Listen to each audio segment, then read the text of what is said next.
Então vamos ler Isaías 53,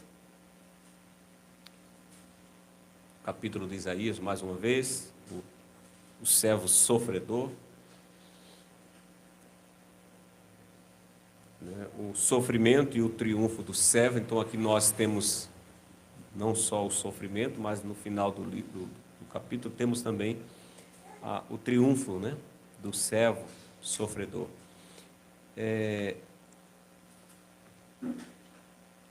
Isaías 53, vamos ler a partir do verso 1. Diz assim: quem creu em nossa pregação?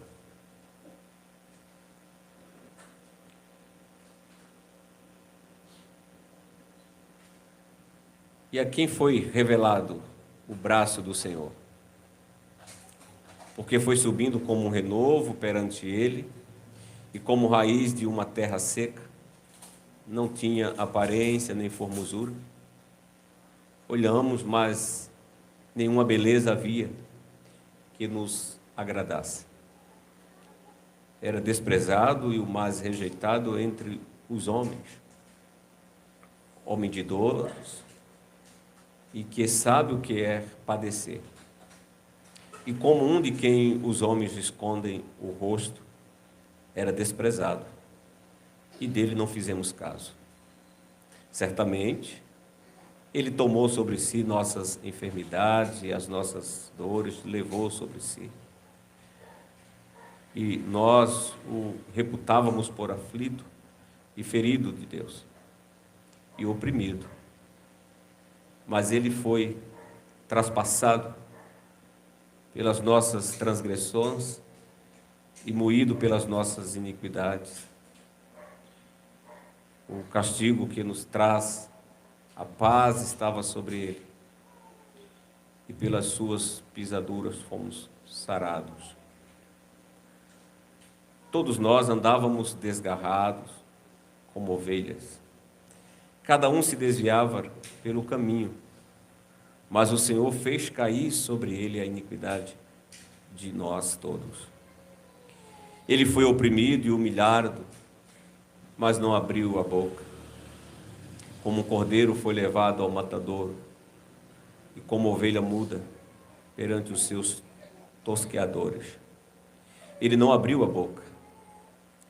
O juízo, o opressor foi arrebatado, e de sua linhagem, quem dela cogitou? Porquanto foi cortado da terra dos viventes, por causa da transgressão do meu povo, foi ele ferido. Designaram-lhe a sepultura com os perversos, mas com o rico esteve na sua morte. Posto que nunca fez injustiça, nem dolo algum se achou em sua boca. Todavia, ao Senhor agradou moê-lo, fazendo-o enfermar, quando der ele sua alma como oferta pelo pecado, verá a sua posteridade e prolongará os seus dias, e a vontade do Senhor prosperará nas suas mãos. Ele verá o fruto do penoso trabalho de sua alma e ficará satisfeito. O meu servo, o justo, com o seu conhecimento justificará a muitos, porque as iniquidades deles levará sobre si. Por isso, eu lhe darei muitos como sua parte, e com os poderosos repartirá ele o despojo. Porquanto derramou a sua alma na morte, foi contado com os transgressores. Contudo, levou sobre si o pecado de muitos, e pelos transgressores intercedeu. Até aqui, irmãos. Vamos ler o catecismo, irmão, domingo 15.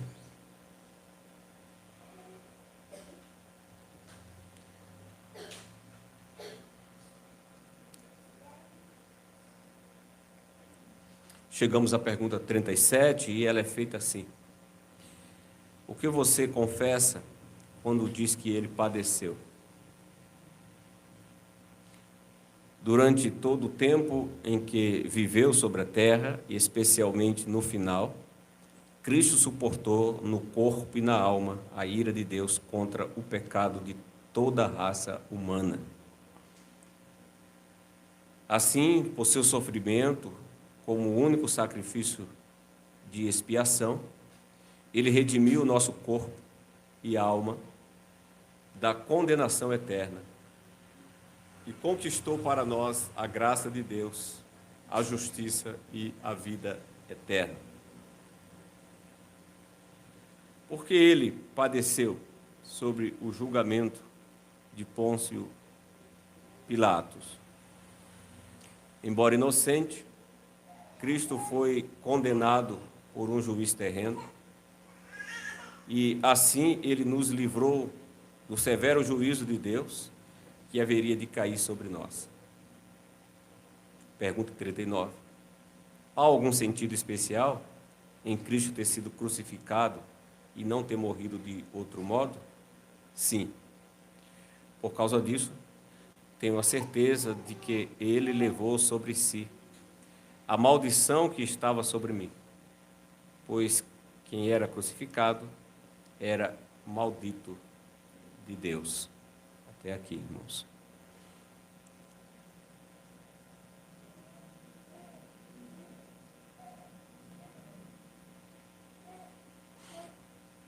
Amados irmãos em Cristo Jesus, como já falei, hoje a nossa pregação se dará no domingo 15.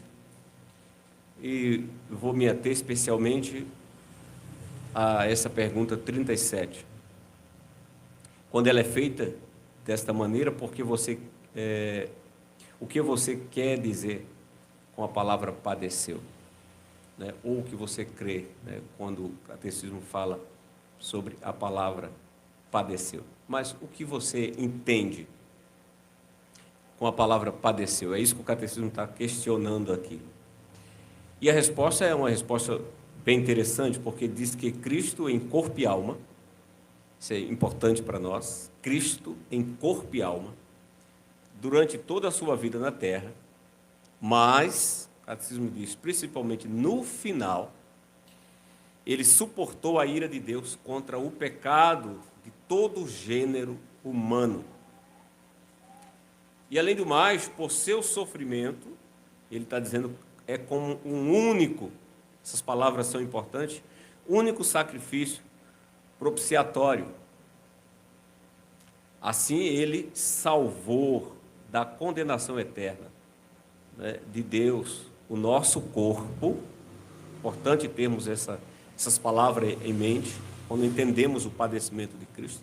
Ele salvou nosso corpo e alma. Então, não é só a alma, mas confessamos que somos salvos, corpo e alma. Cristo nos redimiu por completo. Assim também o seu sacrifício é um sacrifício de corpo e alma. E assim ele conquistou para nós a graça de Deus, a justiça, a vida eterna. Então, irmãos, nessa pergunta, podemos ver que Cristo satisfez a justiça de Deus. O seu padecimento, né, satisfaz a justiça de Deus. De modo que o tema da nossa pregação é esse: o padecimento de Cristo trouxe satisfação à justiça de Deus. Para isso, nós vamos analisar alguns pontos.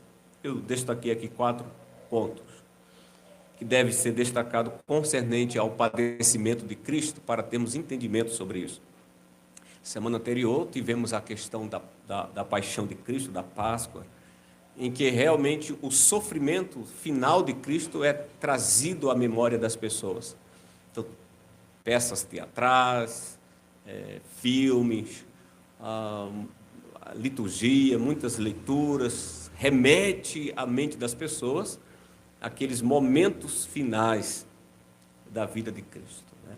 Muitas pessoas se chocam, muita gente o tem como um pobre coitado, outros vê como um mártir, outros o toma como um exemplo de sofrimento e que deve ser imitado. mas não é assim. Os relatos que temos nas Escrituras e o que temos nas confissões, não temos que olhar o sofrimento de Cristo e tomar o sofrimento de Cristo como imitação, mas que temos que tomar como um sacrifício expiatório em favor de nós.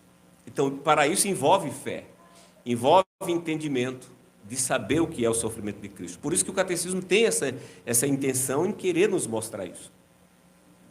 Então, em primeiro lugar, o catecismo toca nesse ponto já, é que ele padeceu não só no momento da cruz, mas o padecimento de Cristo foi durante toda a sua vida.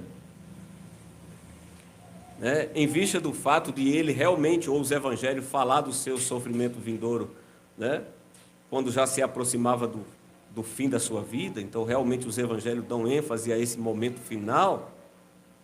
Muitas vezes, irmãos, nós somos inclinados a julgar, que as angústias de Cristo constituem simplesmente os seus dias finais, mas não é assim. Contudo, meus irmãos, devemos entender que toda a vida de Jesus foi uma vida de sofrimento. Se analisarmos os evangelhos cuidadosamente, vamos descobrir isso. Ele já padece desde do seu nascimento. Desde aquele momento ali em Belém, quando ele nasce. A vida de Cristo já é um padecer. Ele vive uma vida de servo, ele viveu uma vida de servo. E a vida de um servo sofredor. Ele não nasceu em um berço de ouro, de uma família nobre, onde tinha facilidades, mas ele nasceu de um casal humilde, simples. E assim ele assume a vida de um servo. Mas temos algo a ver que esse servo, essa vida que ele leva é uma vida de um servo obediente. Ele leva uma vida de obediência. E, ao mesmo tempo, essa vida de obediência que ele vai assumir, obediência aos seus pais pecadores, essa vida de obediência que ele vai assumir é um caminho de sofrimento. Ele padeceu com as repetidas também investidas de Satanás. Ele padeceu com o ódio das pessoas. Ele padeceu com a incredulidade do seu povo, a incredulidade dos seus próprios irmãos. Ele padeceu com as perseguições dos seus inimigos. Quando olhamos os evangelhos, descobrimos essas coisas, todas ali, estão contidas nos evangelhos. A vida de Jesus não foi uma vida de um popstar, mas foi a vida de um servo, de alguém que cada dia estava se despindo de si mesmo para se vestir, de humanidade. Ele é o filho do homem, como Isaías já descreve. Ele é o servo sofredor. Com isso, nós devemos entender que o sofrimento de Cristo foi um sofrimento consagrado, diferente do nosso sofrimento. Nós podemos sofrer por questões ordinárias. Ele não. O sofrimento dele foi um sofrimento consagrado. Essa foi a vontade do Pai. Para isso ele veio, para sofrer nossas dores, para padecer nossas angústias. E esse sofrimento, que é um sofrimento sagrado, cada dia se torna mais tenso com a aproximação, e o início da sua crucificação. Então, desde a sua encarnação até a sua crucificação, esse sofrimento vai se tornando mais tenso. E chegou finalmente ao clímax, a grande paixão, como falamos, A semana passada, semanas anteriores, isso estava bastante na mente das pessoas. Então, assim, a sua paixão chegou.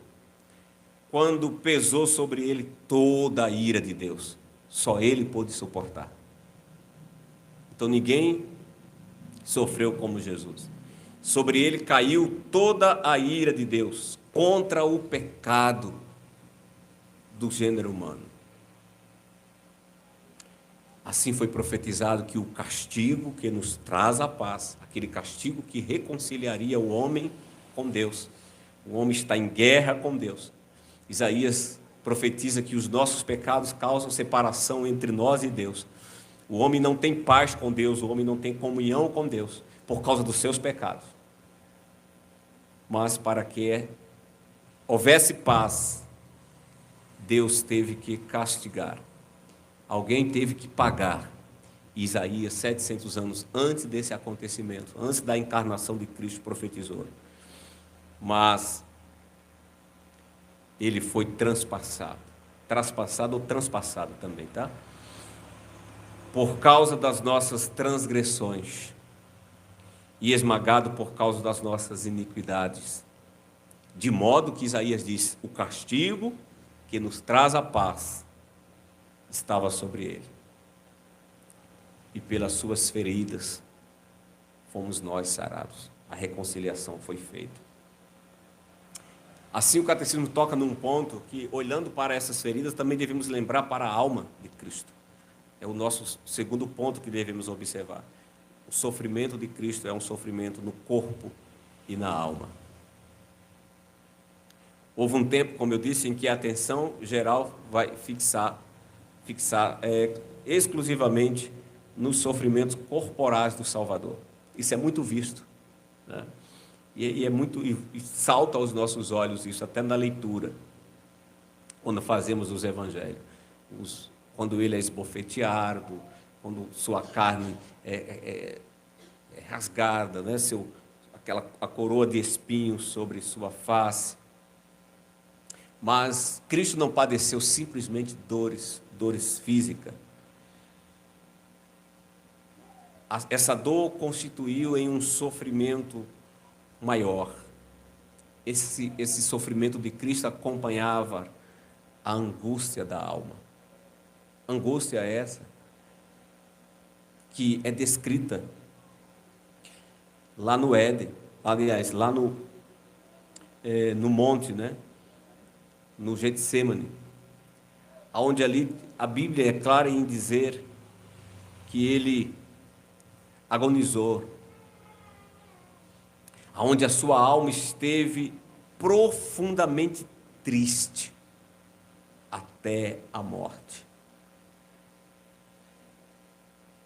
Ele realmente viveu um momento de grande sofrimento na alma, uma dor que foi comparada à morte, uma tristeza terrível que ele experimentou, a angústia do pecado. Ele padeceu dessa maneira. Então ele sofre na alma. Minutos depois ele vai ser esbofeteado, açoitado, por fim crucificado. Com isso, irmãos, ele nos salva da condenação eterna, como o nosso catecismo confessa, corpo e alma. Isso foi possível quando ele deu sua alma como oferta pelo pecado, como diz também o verso 10 do texto de Isaías que lemos. Todavia ao Senhor agradou esmagá-lo, fazendo sofrer. Percebemos que é um sofrimento proposital. Ele foi predestinado para esse momento. Todavia o Senhor agradou esmagá-lo, fazendo sofrer. Quando ele der sua alma como oferta pelo pecado, verá a posteridade e prolongará os seus dias. E a vontade do Senhor prosperará em suas mãos. O que temos aqui é que na profecia de Isaías, esse sofrimento que se dá corpo e alma, é um sofrimento em que ele se coloca ali. Ele é aquele que, como ele está dizendo, quando der a sua alma. Isso quer dizer que ele fez isso de livre e espontânea vontade. O termo, quando Isaías usa ali para dizer assim, dá a sua alma, é o termo para dizer, Deus derramou sua vida. Mas não é alguém que foi capturado. Isaías descreve ele como o cordeiro mudo. Cordeiro mudo que é conduzido para o sacrifício, mas não por sua própria vontade. Ele não está sendo capturado por alguém, né? A sua prisão não está sendo uma prisão por força do homem, de autoridade do homem, mas ele está se doando.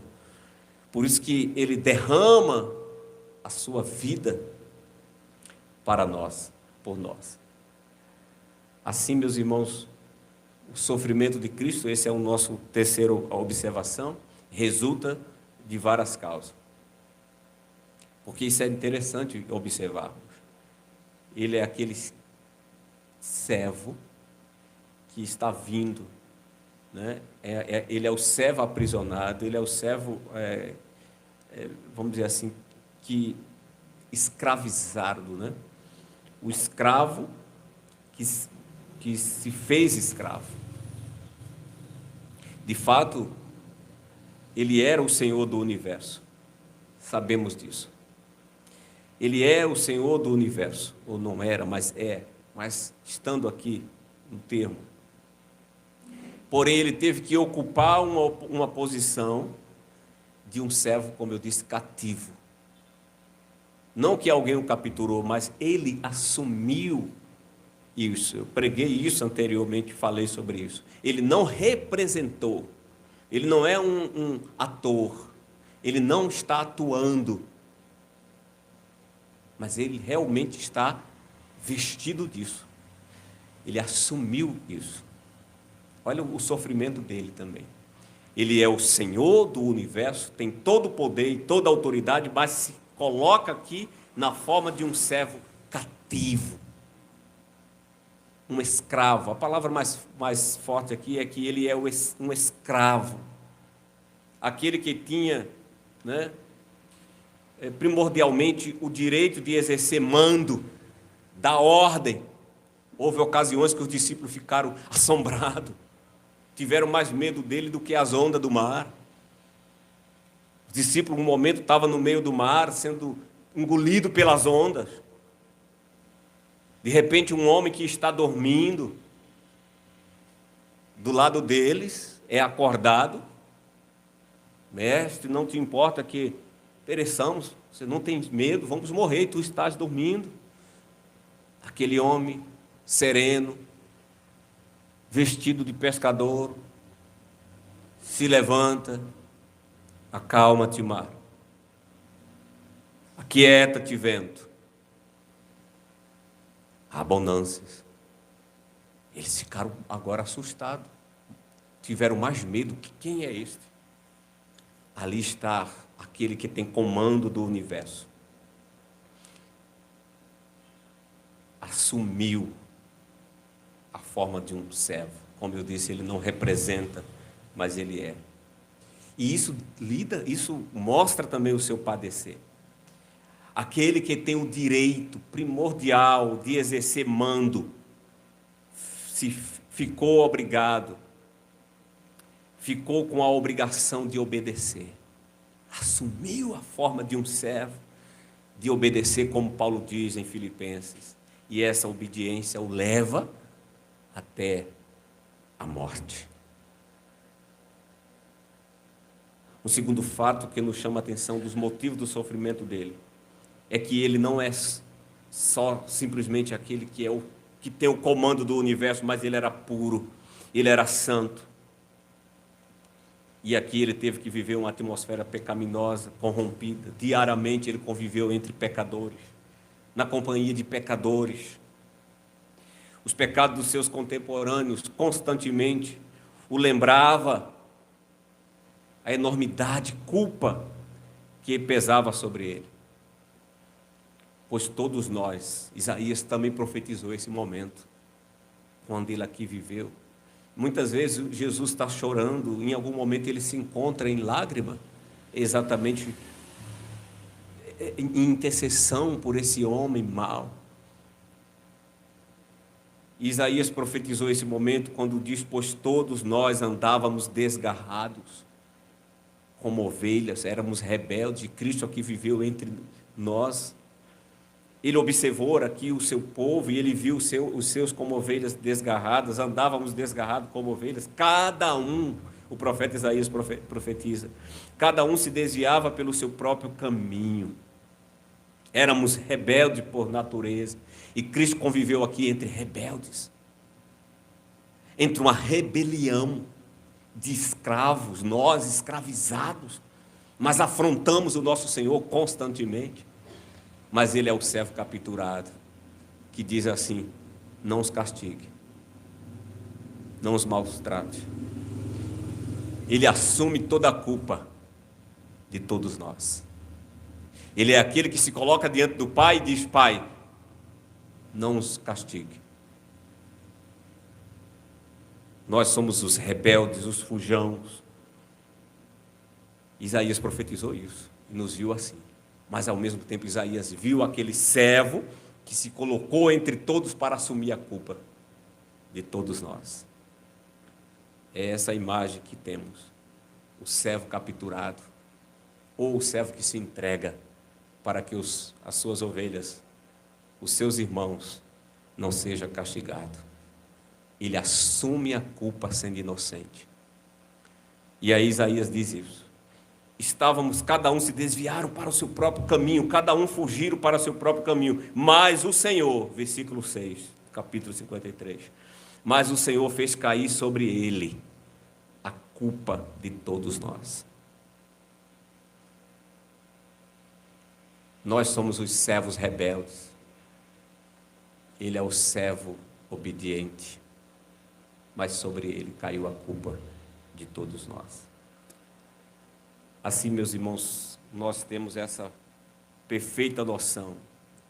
E aqui já na profecia de Isaías nós temos essa clara antecipação, desde o início da sua vida. Todos os sofrimentos externos que ele viveu exatamente essas coisas, mas já sem surpresa. Ele conhecia as profecias, isso também está contido no seu sofrimento. Assim, o futuro dele não era um futuro tão animador, pois segundo a profecia, o servo capturado, que foi colocado no madeiro, ele não foi admirado. Ele é o servo obediente que assume a culpa, e devido a isso ele vai ser castigado.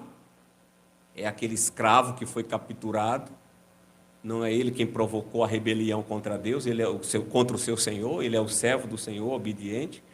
Mas esse servo que diz fui eu, assumiu a culpa de todos nós,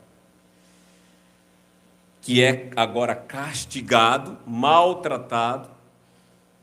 Diz o texto de Isaías que ele conhecia isso, e como eu disse, isso faz parte do seu padecer, porque ele tem ciência de tudo isso. Mesmo assim, ele não é admirado, mas a profecia no versículo 3 diz: ele é desprezado, ele é o mais rejeitado entre os homens, homem de dores, e que sabe o que é padecer. E ainda diz mais: e ele é como um de quem os homens esconde o rosto, era desprezado, e dele não fizemos conta. Assim está falando-se do sofrimento do nosso Senhor, que padeceu em nosso favor. Isso é bastante, irmãos, interessante para o entendimento da nossa redenção. Quando entendemos o padecimento de Cristo, podemos, hoje nos regozijarmos que temos uma salvação segura, porque nós temos diante de nós o retrato desse servo cativo, que foi desprezado, mas tudo isso é predestinado em favor, né? Tudo isso foi propositalmente feito em favor de nós. Assim, finalizando, a nossa quarta observação é que seus sofrimentos foram únicos, de tal modo que, olhando para esse retrato desse servo capturado diante da rebelião que o homem provocou diante de Deus, esse servo que é esmagado, é castigado, é humilhado, é espancado, sofre a ira de Deus e cai sobre ele a culpa de todos nós. Esse sofrimento é único. Às vezes falamos dos sofrimentos ordinários nossos aqui, ou os sofrimentos comuns, mas o sofrimento de Cristo não foi sofrimentos ordinários, comuns, como é os nossos. Questão de doença, perda de emprego, perda de um ente querido, isso nos causa dor. Mas esses sofrimentos, nós chamamos isso de sofrimentos ordinários. Quando pensamos naquele sofrimento que resulta das causas ordinárias, que resulta da miséria do mundo, porque estamos em um mundo de queda, e há muitos sofrimentos aqui. Porém, irmãos, devemos nos lembrar que essas causas são muito mais numerosas para o nosso Senhor do que para nós mesmos. São muito mais numerosas para o nosso Salvador do que para nós. Além disso, mesmo estes sofrimentos comuns, tinha também para ele característica extraordinária. No caso dele, irmãos, portanto, esses sofrimentos foram únicos, foram singulares. Primeiramente, por sua capacidade para o sofrimento. Como eu já disse, era proporcional, né, ao caráter da sua humanidade. Como eu disse, nós padecemos o que merecemos, supostamente isso. Ninguém aqui pode se colocar por vítima, é o que eu estou querendo dizer, mesmo diante dos sofrimentos ordinários. Eu sei que há pessoas arrogantes que são capazes de dizer assim, eu não merecia passar por isso. Nós não passamos um décimo do que merecíamos. A frase de um reformado que diz que ao nascermos estamos velhos para morrer. De forma que toda a nossa vida aqui deve ser considerada graça. Toda a nossa vida aqui deve ser considerada favor. Mas Cristo não. Ele é o Santo de Deus. Ele é aquele que realmente viveu uma vida perfeita, trazendo mais uma vez o retrato do servo. Ele não é o rebelde, ele não é o servo desobediente ao seu Senhor, ele é o servo que faz tudo perfeito. Aliás, ele é aquele servo que faz mais do que o que lhe é pedido. Por isso que os sofrimentos dele está além do sofrimento ordinário. Sua perfeição é ética. Ele é o servo que nunca levantou a voz ao seu Senhor, mas ele é o servo que em tudo sempre obedeceu. E nós? Percebe? Fazendo um exame de consciência, todos nós somos ofensores, pecadores, merecemos castigo. Ele não mereceu. Ele possuía sua perfeita ética, seu senso de justiça não se iguala a nós. Que muitas vezes podemos, em algum momento, espelhar alguma coisa, mas em certas ocasiões, como Jesus disse, ainda somos atores. É só algo externo. Mas Deus conhece o coração, examina o mais íntimo de nós. E quem de nós possui santidade perfeita? Somos todos transgressores. Assim, sua santidade, justiça, verdade. De modo, meus irmãos, que ninguém nesse mundo poderá sentir o que Jesus sentiu. A dureza da dor, da tristeza e do mal moral. Ninguém aqui. Mas além deste sofrimento, como eu disse, os sofrimentos mais comuns, havia também os sofrimentos causados pelo fato de Deus fazer com que nossas iniquidades viessem sobre ele. O sofrimento do Salvador não era puramente naturais, como eu já falei, mas também resulta de uma ação positiva de Deus. No versículo 6, Isaías diz assim: pois o Senhor fez cair sobre ele, veja, a iniquidade de nós todos.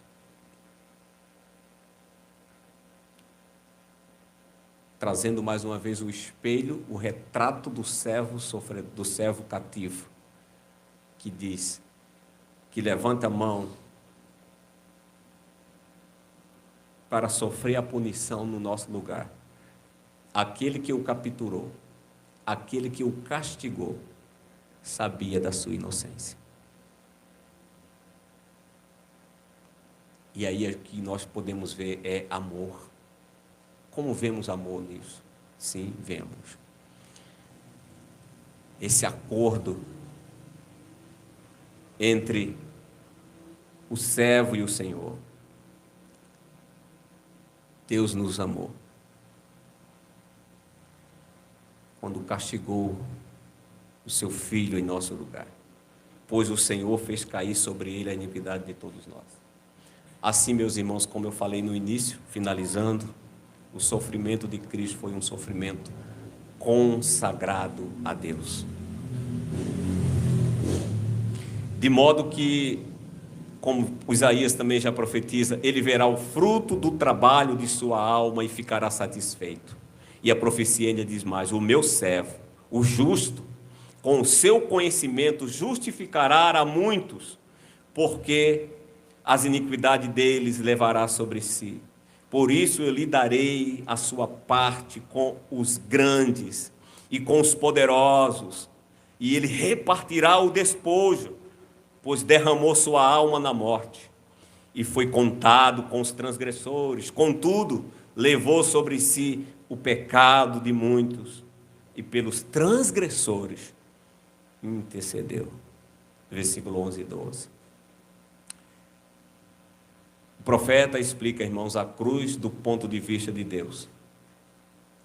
Apesar de Jesus ter sido crucificado pelas mãos de homens perversos, a sua morte havia sido determinada de antemão por Deus. E Pedro é quem explica isso, lá no capítulo 2 de Atos, no sermão, no dia de Pentecostes, capítulo 2, versículo 22 e 23. Ali Pedro vai dizer que realmente Cristo foi castigado, foi colocado, nas mãos de homens ímpios. E aqueles homens não estavam inocentes, mas Pedro deixa claro que tudo aquilo aconteceu pela divina providência de Deus. Ou seja, meus irmãos, Jesus não foi um mártir, como alguns querem pensar. Tampouco a morte de Jesus não foi uma morte acidental, como outros querem supor. Foi no momento errado, na hora errada. Alguém diz isso. Não. A morte de Jesus, ele não é um mártir, muito menos foi uma morte acidental. Antes, a morte de Cristo foi um sacrifício de Deus. Foi um sacrifício pelos pecados do seu povo. Diante disso, o nosso catecismo tocou nesse ponto quando diz: por este sofrimento, é assim que o catecismo ensina, e é assim que devemos analisar o sacrifício de Jesus. Por esse sofrimento, como um único sacrifício propiciatório, ele salvou da condenação eterna de Deus nosso corpo e alma, e conquistou para nós a graça de Deus, a justiça e a vida eterna, irmãos. Pois ele, irmãos, não ficou morto. Ele não ficou morto. Pois é dito: embora o Senhor faça dar a vida dele em oferta pela culpa, ele verá a sua prole. e o prolongará os seus dias. Versículo 10 também já fala da ressurreição. Isso significa que o servo cativo ressuscitou. O servo cativo ressuscitou. Ele é inocente. Isso nos lembra Nárnia, né? Arlon, o leão da pedra, que morre, né, inocentemente, quando também se ofereceu para morrer pelo culpado. Assim fez ele. Ele ressuscitou. Mas ele ressuscitou para viver eternamente. E em sua ressurreição, irmãos, ele triunfou sobre todos os inimigos. Ele reivindicou, como diz Isaías, o espólio da vitória. E como disse Paulo também, em Efésios 1, capítulo 1, versículo 19 a 23. Ali Paulo diz que Deus o ressuscitou. De maneira que agora Deus sujeitou a ele, né, todas as coisas. E debaixo dos pés de Cristo, para que ele seja cabeça sobre todas as coisas. E deu ele à igreja, o qual é o seu corpo, a plenitude daquele que tudo enche em todas as coisas. Satanás, meus irmãos, ofereceu a Cristo um reino glorioso em troca de adoração. Ele recusou. Significaria ignorar a cruz, porém Jesus tornou-se obediente até a morte. E assim Deus o exaltou soberanamente e lhe deu um nome que está sobre todo nome. E que todo nome, que é o nome de Jesus agora, todo joelho se dobre, nos céus, na terra, e toda língua confesse que Ele é Senhor, para a glória de Deus Pai. É a esse que também rendemos louvor. Ele é o Senhor da nossa salvação, e nele temos perfeita redenção. A Ele glória pelo século do século. O nosso servo cativo se fez Senhor. Deus o fez Senhor de todas as coisas. Ele agora também é Senhor de nossas vidas. Percebe isso? Com a sua morte, Ele nos comprou para Ele mesmo. Nós, os irmãos, os escravos fugitivos, os cativos, Ele agora os comprou. Aquele que se sacrificou, pagou o preço pela redenção de todos nós. A Ele louvor e glória, porque Ele agora também é Senhor de todas as coisas. Ele se humilhou, o servo, mas o Senhor, o seu Senhor, o Pai o exaltou e o colocou, vamos dizer assim, como chefe de todos nós. Ele nos reconciliou com Deus e Ele agora nos tem como seus. E assim somos cuidados em seu amor. Somos feituras dEle, para a glória dEle e para o louvor dEle. Aqui tem parte, né?